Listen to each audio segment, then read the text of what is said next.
매월 첫째 주 일요일 오후 5시에 세월호 유가족과 그리스도인이 모여 그달 숫자와 같은 반 아이들을 기억하며 하나님께 예배합니다. 이번 4월 첫 주일은 부활주일이었습니다.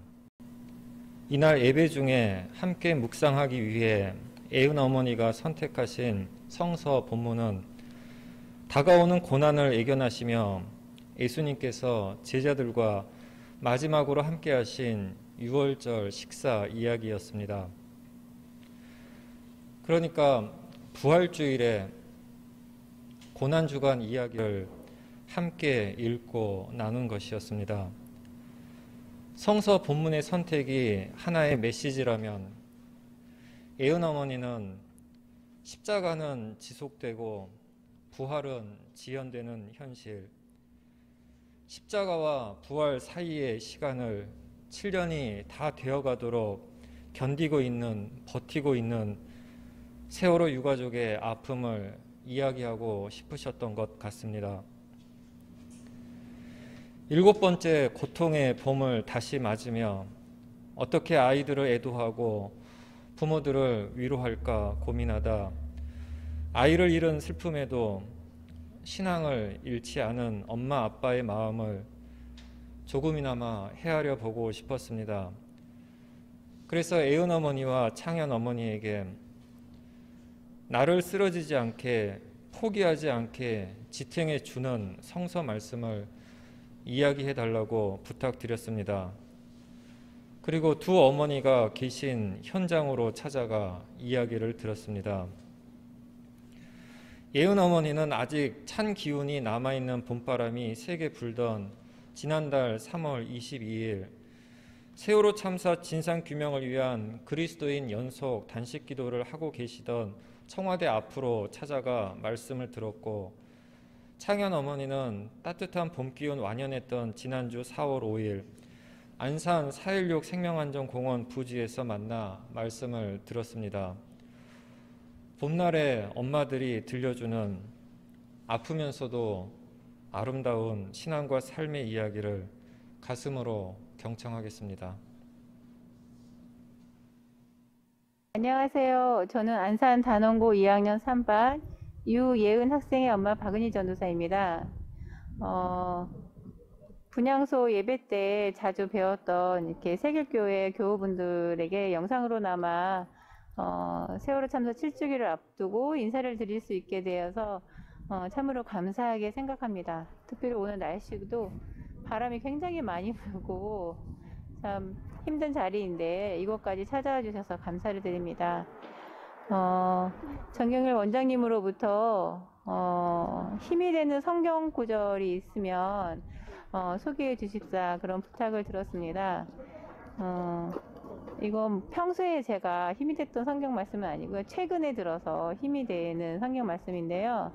그거는 열왕기상 9장에 나와 있는 말씀입니다. 그 엘리야가 갈멜산에서 대승을 거두고도 이세벨의 그 엘리야를 죽이라는 그런 명령이 있었잖아요. 그래서 살기 위해서 광야 한가운데로 이제 도망을 가는 그런 장면입니다. 마치 저희가 그 박근혜 정권을 끌어내리고 세월호 진상 규명을 약속한 그 문재인 대통령으로 만든 그 순간의 기쁨이랄까요? 그런 것들이 좀 생각이 났어요. 마치 갈매산 전투에서의 승리가 그 박근혜 대통령을 탄핵하고 새로운 정권을 이뤄낸 것, 그것이 저에게 어떤 면에서는 큰 승리이고 기쁨이지 않았나 이제 그런 생각이 들거든요. 근데 엘리야는 이런 큰 승리를 겪고도 바로 죽음을 피해 도망을 또 다시 가야만 하는 그런 비참한 처지가 되었거든요. 저희도 마찬가지로 정권이 교체됐다는 그런 기쁨, 그리고 이제 곧 세월호 진상규명이 이루어질 거라는 그런 기대감으로 정말 너무 좋은 마음으로 새 정권을 바라보며 이제 기다린 시간이 벌써 이제 4년이 되어 가는데요. 근데 그 4년이라는 시간이 정말 너무 빨리 지나갔어요. 왜 이렇게 빨리 지나갔다고 느껴졌나 생각을 해보니까 아무것도 한 게 없이 지나가서 그런 것 같아요. 그래서 그 기쁨을 어떻게 누려보지도 못하고 또 그 기대에 부응하는 결과를 보지도 못하고 저희는 또다시 이렇게 광야 한가운데로 달려나올 수밖에 없게 되지 않았나 그런 생각이 들었습니다. 근데 광야로 도망간 그 엘리야, 하나님께 차라리 나를 여기서 죽게 해달라고 그렇게 예언을 하거든요. 저희들의 심정하고도 참 많이 맞닿아 있다는 그런 생각이 들었고요. 근데 그런 엘리야를 향해서 하나님이 천사를 보내시고 또 그를 먹이시고 그리고 다시 그가 가야 할 길을 가게 하시며 다독이는 그러한 장면이 열왕기상 9장에 잘 나오고 있습니다. 그 9장의 한 구절을 제가 읽어드리겠습니다. 여호와의 천사 7절입니다. 9장 7절. 여호와의 천사가 또다시 와서 어루만지며 이르되 일어나 먹으라. 내가 갈 길을 다 가지 못할까 하노라 하는지라. 8절. 이에 일어나 먹고 마시고 그 음식물의 힘을 의지하여 40주 40야를 가서 하나님의 산 호렙에 이르니라. 이렇게 되어 있어요. 저희가 정권을 바꿔내는 승리는 이렇지만 그게 끝이라고는 생각을 하지 않거든요. 정말 엘리야가 결국 가야 할 곳이 호렙산인 것처럼 저희 가족들이 결국 닿아야 할 것은 완전한 진상규명입니다. 그 길을 향해서 다시 힘을 내어서 가도록 하나님께서 이 말씀을 통해서 저희 가족을 위로하시고 어루만진다는 그런 생각이 들었고요. 또 한편으로는 그 하나님이 보내주신 그 천사가 세겔교회처럼 그리고 또 지금 연속 단식 기도가 계속 이루어지고 있는데요. 이렇게 연속 단식 기도를 통해서 함께 마음을 모아주는 또 여러 교우들과 목회자들처럼 또 주말마다 이루어지고 있는 다시 촛불, 다시 세월호 이 집회에 200명 가까이 참여해주고 있는 시민들 또 그 집회 자리에 오지는 못하지만 또 해외에서도 온라인으로 그 시간대에 같이 함께 해주고 계시거든요.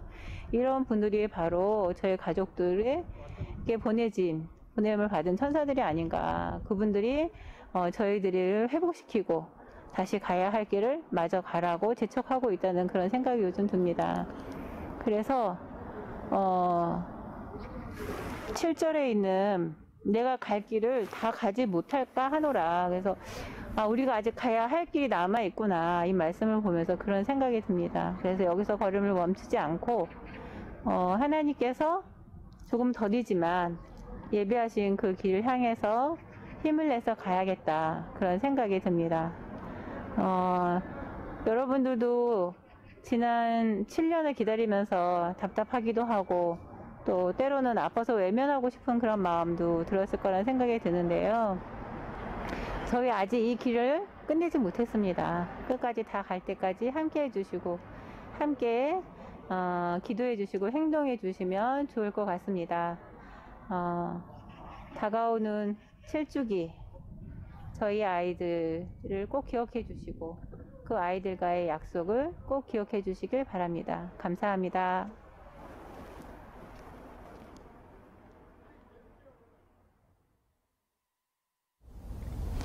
안녕하세요. 저는 단원고 2학년 5반 이창현 엄마 최순아입니다. 반갑습니다. 저를 쓰러지지 않도록 지탱해주는 말씀은 시편 126편 5절과 6절 말씀입니다. 눈물을 흘리며 씨를 뿌리는 자는 기쁨으로 거두리로다. 울며 씨를 뿌리러 나가는 자는 반드시 기쁨으로 그 곡식단을 가지고 돌아오리라는 말씀인데요.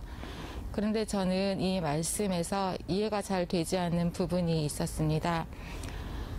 바로 눈물을 흘리며 씨를 뿌리러 나간다는 부분인데요.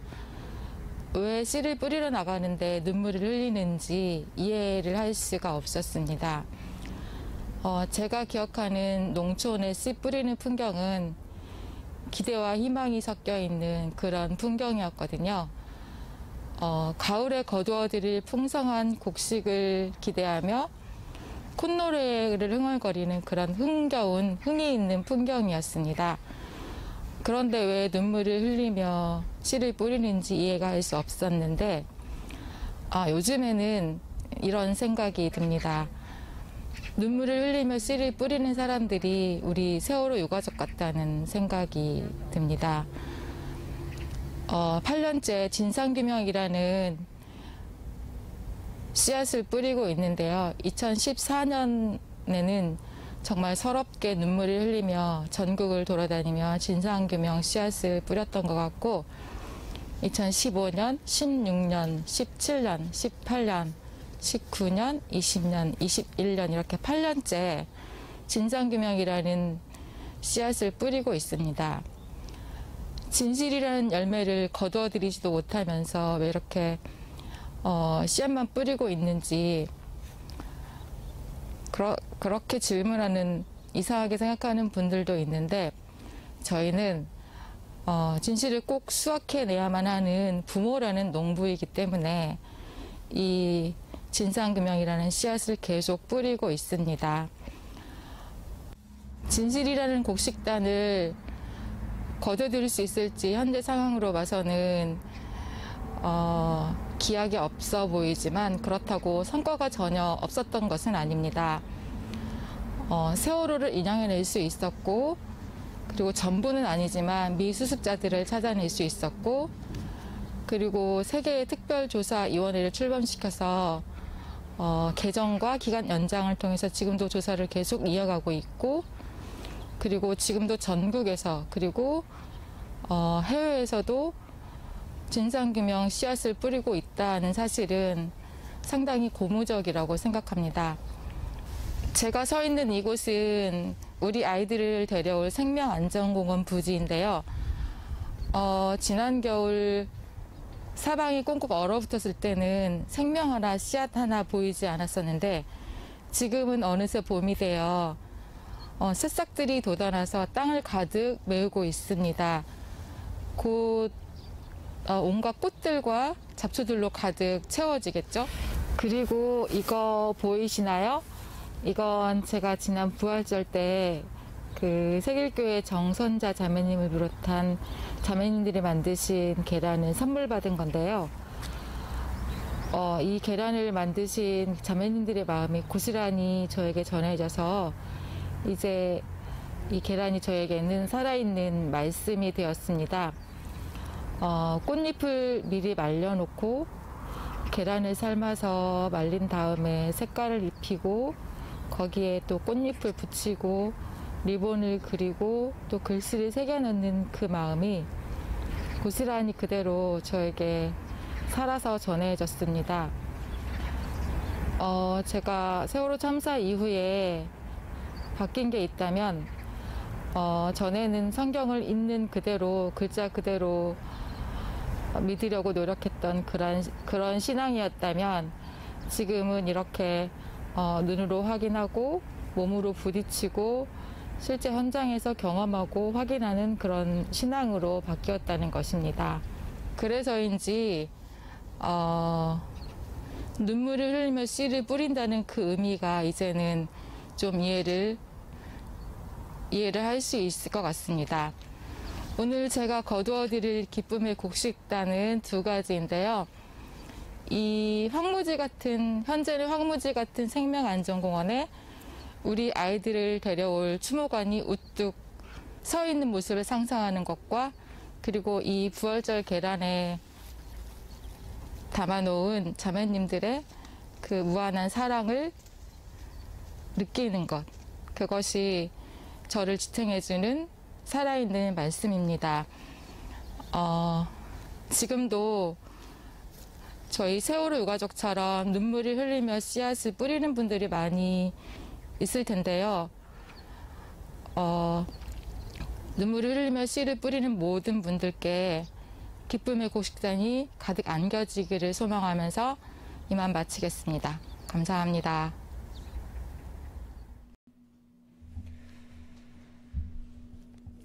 코로나19 이전 4.16 생명안전공원 부지에서 예배할 때는 성서 말씀을 2번 읽고 묵상한 후 2명씩 짝을 지어서 대화를 나누고 다시 이제 몇 분이 전체 앞에서 깨달은 바를 나눴습니다. 언제나 감동적인 이야기들이었는데 특히 유가족 어머니 아버님들의 말씀을 들으면 이분들은 성서를 눈으로 읽는 것이 아니라 가슴으로 읽고 가슴으로 살아가는구나 하는 생각이 들었습니다. 성서의 상황 속으로 들어가서 성서 속 인물들과 대화하고 하느님의 뜻을 발견하고 성서 밖으로 나와 지금 여기서 하느님의 뜻을 삶으로 실천합니다. 그래서 4.16 가족의 증언은 이 시대의 욥기이며 시편이며 복음서일 것입니다. 전에는 눈물을 흘리며 씨를 뿌리는 사람은 기쁨으로 거둔다라는 시편 말씀을 읽을 때마다 고생 끝에 낙이 온다는 뜻 정도로 이해했는데 창현 어머니의 이번 증언을 듣고 생각이 바뀌었습니다. 아니, 생각이 바뀌었다기보다는 물음이 바뀌었다고 하는 게 더 나을 것 같습니다. 씨를 뿌리는데 왜 눈물을 흘릴까? 라는 물음에서 눈물을 흘리면서도 왜 씨를 뿌리러 나갈까? 라는 물음으로 바뀐 것입니다. 크게 상심하시거나 너무 슬프고 아프실 때는 어떻게 하십니까? 하던 일, 해야 할 일을 그만두고 때로는 연락도 끊고 집 밖으로 나오지 않은 채 누워서 끙끙 앓으며 지내지 않으십니까? 직장이나 교회나 공동체에서도 누가 슬픈 일, 아픈 일을 당하면 나와서 일하지 말고 집에서 좀 쉬라고 배려하지 않습니까? 그런데 몸과 마음이 다 부서졌는데도 슬픔의 무게에 눌려 숨도 못 쉴 것 같은데도 집에서 누워 쉬지 않고 밖으로 나가 거리에서 외치며 싸우는 사람들이 있습니다. 너무 슬프고 억울해서 7년을 울어왔는데도 아직 몸 안에 수분이 남아있어 밖으로 눈물이 흘러나오는 것에 스스로도 놀라는 사람들이 있습니다. 세월호 참사로 아이를 잃은 부모들입니다. 세월호 엄마 아빠들은 강인한 투사가 아닙니다. 생떼 같은 아이를 잃고 사는 게 아닌 깊이 상처 입은 이들입니다. 몸과 마음이 다 부서진 부모들이 창현 어머니 말씀처럼 농부니까 부모니까 부모가 농부니까 엄마니까 아빠니까 이를 악물어 통증을 누르면서 진실의 씨앗을 뿌리기 위해 진도 팽목항으로 동고차도로 전국 곳곳으로 광화문 광장으로 국회로 청와대 앞으로 나갔습니다. 이분들이 눈물을 흘리며 씨앗을 뿌리는 일을 포기하지 않았기에 촛불 혁명이 싹텄고 촛불 정권이 꽃피었습니다. 하지만 촛불 정권은 4년이 넘도록 진실의 열매를 내지 않았습니다. 그래서 4.16 가족은 촛불 정권의 시대에도 거리에서 눈물을 흘리며 기억과 약속과 책임의 씨앗을 뿌리고 있습니다. 애은 어머니는 촛불 정권을 만들고도 청와대 앞에서 다시 삭발을 하고 한겨울에 다시 농성을 하고 고통의 봄날에 다시 거리로 나가야 하는 유가족의 처지를 바알의 사제들과 권력에 맞서 싸워 승리한 뒤에도 사막으로 달아나 숨어야 했던 엘리야의 처지와 동일시합니다. 너무 지쳐서 차라리 죽고 싶다는 엘리야의 상심과 절망을 공감합니다. 몸과 마음이 다 소진되어 버린 엘리야에게 하느님의 천사가 와서 한 일은 준엄한 명령도 장엄한 기적도 아닌 음식을 먹게 해 힘을 되찾게 하는 돌봄이었습니다. 하지만 너무 지쳤던 엘리야는 천사가 차려준 음식을 먹고도 다시 쓰러집니다. 그러자 천사가 엘리야를 다시 찾아와 또다시 음식을 준비합니다. 그런데 이때 천사의 행위가 눈물 나도록 자상하고 따뜻합니다. 애은 어머니가 읽어주신 말씀 바로 앞 구절은 다음과 같습니다. 엘리야가 깨어보니 그의 머리맡에는 뜨겁게 달군 돌에다가 구워낸 과자와 물 한 병이 놓여 있었다. 그는 먹고 마신 뒤에 다시 잠이 들었다. 저는 이 말씀에서 뜨겁게 달군 돌이라는 표현에 가슴이 뭉클했습니다. 아플 때 거친 음식, 차가운 음식을 먹으면 더 서럽고 아픕니다. 그런데 이 장면을 상상해 보십시오. 한 천사가, 어쩌면 천사의 모습을 하고 찾아오신 하느님이 상처 입고 상심하여 죽은 듯 잠들어 있는 엘리야 곁에 쭈그리고 앉아서 어렵게 불을 지펴 한참을 달군 돌 위에 정성껏 준비한 밀가루 반죽을 올려놓고 그것이 타지 않게 구워지는지 지켜보고 기다리고 있는 장면을, 그리고 잘 구워진 떡이 먹기 좋게 부드럽고 따뜻할 때 엘리야를 살짝 흔들어 깨워 음식을 먹게 하는 천사를, 구약의 하나님은 분노하고 심판하고 벌하시는 하나님이라는데 그렇지 않은 것 같습니다. 구약의 하나님은 신약의 하나님, 예수께서 아빠라고 부르신 자비로우신 사랑의 하나님과 동일하신 분입니다. 또한 구약이 증언하는 하나님의 사랑은 눈물나게 구체적입니다. 언택트 사랑이 아니라 컨택트 사랑입니다. 곁으로 찾아가 돌보는 구체적 사랑입니다. 예은 어머니는 세길의 자매 형제들이 당신이 엘리야처럼 지쳐 있을 때 찾아온 천사라고 하고, 창현 어머니는 세길 자매들이 정성껏 만들어준 부활절 계란이 당신을 쓰러지지 않게 붙들어주는, 지탱해주는 말씀이라고 합니다. 모두 구체적 컨택트 연대이며 사랑일 것입니다. 천사가 차려준 따뜻한 음식을 먹은 엘리야는 그 음식의 힘으로 40일 밤낮을 걸어 호렙산으로 갑니다. 천사 덕분에 거칠고 위험한 사막길을 걸어갈 힘과 용기를 낸 것입니다. 세월호 유가족은 얼마나 더 먼 길을 걸어가야 할까요?